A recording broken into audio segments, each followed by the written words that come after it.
સુરતના વરાછા વિસ્તારમાં નજીવી બાબતની બોલાચાલીમાં યુવકે ગુમાવ્યો જીવ. સુરતના વરાછા વિસ્તારના રામનગર સોસાયટીમાંથી જેનીશ ચૌહાણ પોતની મોપેડ લઈને જઈ રહ્યો હતો, જ્યાં તે ઓવરટેક કરવા જતાં અન્ય લોકો સાથે સામાન્ય બાબતે ઝઘડો થયો હતો. જે ઝઘડો ઉગ્ર બનતા જેનીશ ચૌહાણ પર છરીના ઘા ઝીકી તેની હત્યા કરી હતી.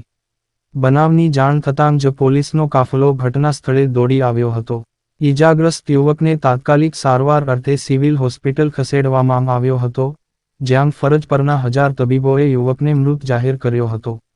આ મામલે વરાછા પોલીસે ગુનો નોંધી આરોપીઓને ઝડપી પાડવા ચક્રો ગતિમાન કર્યા છે.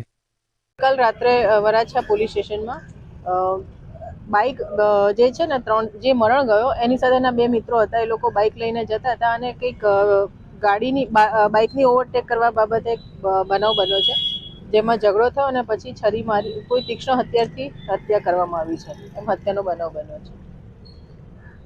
અત્યારે પોલીસ તપાસ ચાલુ છે. આરોપીને ટૂંક સમયમાં પકડી લેવામાં આવશે.